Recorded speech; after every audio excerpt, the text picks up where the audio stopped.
অনুষ্কা এদিকে চলো আমরা এখন সকালবেলায় চা খেতে যাচ্ছি নাকি সবাইকে গুড মর্নিং আজকে আমি প্রথম দাদা মানে সন্দীপদার গাড়িতে চাপলাম, দাদার নাম না বলে সন্দীপদার গাড়িতে আজ প্রথম চাপলাম। আমরা এখন সবাই চা খেতে যাচ্ছি।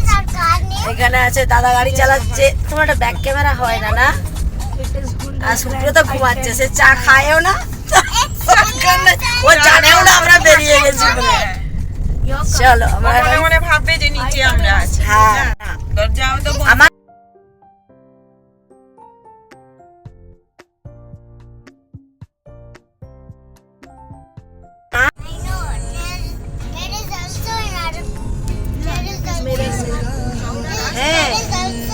একদম স্ট্রেট গেলেই রাস্তাটাও সুন্দর। এখানে এটা কোথায় এলাম?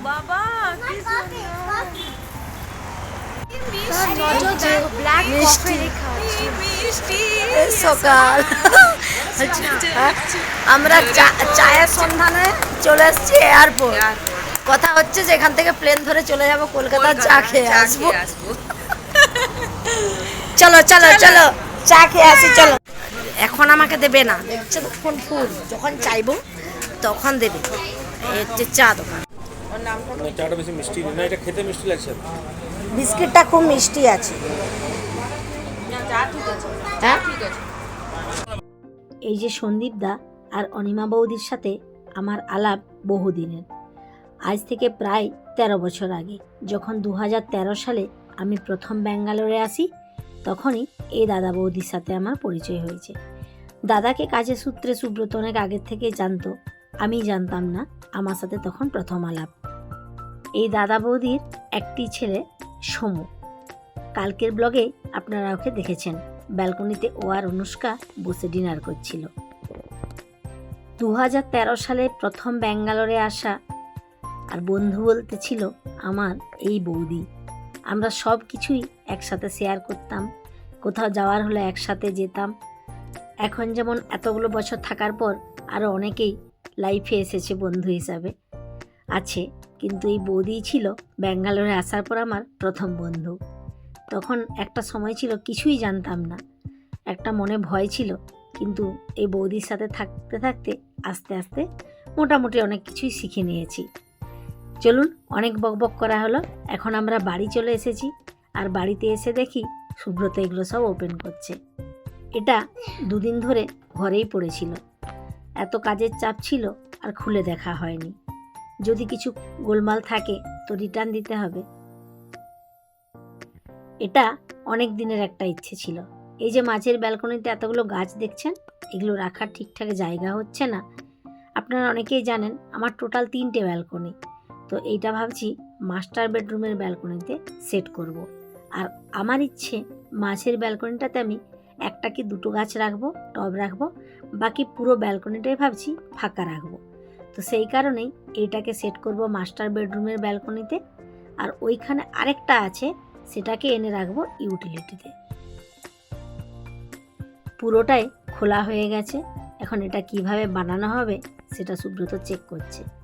আর এদিকে আজ সকালে সবাই মিলে খাওয়া হয়েছে মশলা মুড়ি, আর আমি খাবো এই ছাতুর শরবত। ছোটোবেলায় যখন ছাতু খেতাম জানেন, গুড় মাখিয়ে খেতাম, এইভাবে শরবত করে খাই জানতামই না। আপনারা কেউ এইরকমভাবে খান? খেয়ে দেখবেন, খেতে খুব সুন্দর। খুব মিহি করে পেঁয়াজ কুচি করে নিয়েছি, আর আছে জিরে গুঁড়ো, চাট মশলা, বিট লবণ, একটু কাগজি লেবু, ব্যাস, তার সাথে জল।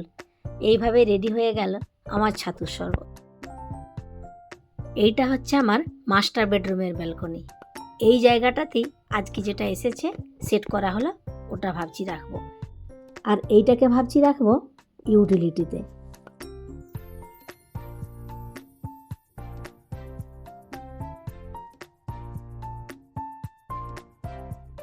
এই দেখুন, এইটা পুরোটাই সেট করা হয়ে গেছে। নিচ থেকে হয়েছে 3টে তাক, আর উপরটাতেও এরকম একটু ডিজাইন আছে। চলুন এবার এটাকে এর জায়গায় রেখে দিই।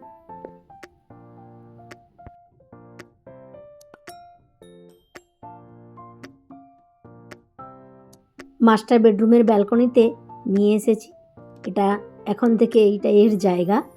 এখানে ভাবছি জবা গাছ দুটো তো রাখবই, আর কি কি রাখা হবে সেগুলো অন্য কোনো দিন আপনাদের দেখাবো। আর এইখানে প্রচুর খালি টবও পড়ে আছে, একদিন নার্সারি যাব, কিছু গাছ নিয়ে এসে লাগাতে হবে, তারপর এখানে সেট করব। এখন দুপুরবেলায় আমরা যাচ্ছি সবাই মিলে দুপুরের লাঞ্চ করতে। সকাল থেকে অনেক রকমের প্ল্যান হলো। প্রথমে দাদার বাড়ি যাওয়া হচ্ছিল, দাদা বলল আমার ওইদিকে চলো, ওইখানে আছে একটা মল্লিকা বিরিয়ানি, জানেন মাটন বিরিয়ানির জন্য একদম বিখ্যাত, তো ওটা অনেকবার খেয়েছি। আর আজকে আমরা এখন যাচ্ছি ইডেন হার্টসে, কারণ এই দাদা বৌদি এর আগে ইডেন হার্টসে কোনো দিন যায়নি, তাই আবার দুপুরবেলায় প্ল্যান চেঞ্জ হলো। আমি বললাম চলো আজ এই কাছাকাছি আমরা ইডেন হার্টসে গিয়ে খেয়ে আসি।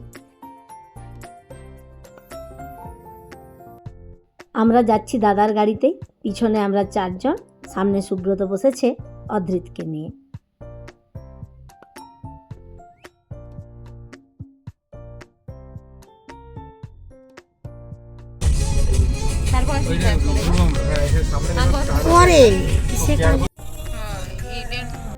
এই দেখুন, দেখতে দেখতে আমরা এখন চলে এসেছি ইডেন হার্টসে। দোলনায় বসবে, আর আজকে বৌদি প্রথম খাচ্ছে এখানে। খাবারগুলো কিন্তু খুব ভালো হয়, আমরা যতবার খাই এখানে আসি টেস্ট।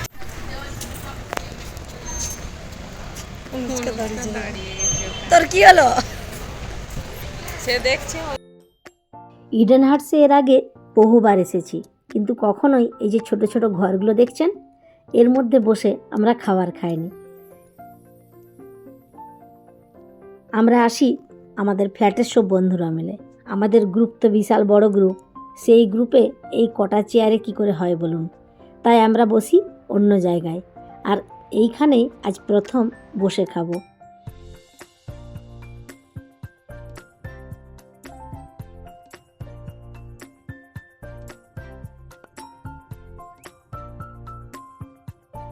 রোলটা করে এটা উপরে, এটা ডিমটা, কারিটা ভালো খেতে। হ্যাঁ এটা কি নামটা যেন চিকেন পাটিয়ালা। হ্যাঁ চিকেন পাটিয়ালা, বলো চিকেন পাটিয়ালা, চিকেন আলফাহাম, আর এটা চিকেন ললিপপ, আর সাথে এগ ফ্রাইড রাইস। এই হলো আজ দুপুরের লাঞ্চের মেনু। এবার বাড়ি যাওয়ার পালা, আর বাড়ি যাওয়ার আগে এই জায়গাটায় বাচ্চাগুলো একবার হলেও আসবেই। এইখান থেকে এদেরকে কিছুতেই নিয়ে যাওয়া যায় না, জানেন যখন বলি এই গাড়ি স্টার্ট দিয়ে দিয়েছে আমিও একটু চলে যাই, তখন ওরা পিছনে পিছনে দৌড়তে থাকে। বাচ্চাদের সুনীতর বাবা চাষে ঘুরে ভেঙে টেঙে যাবে মোরা।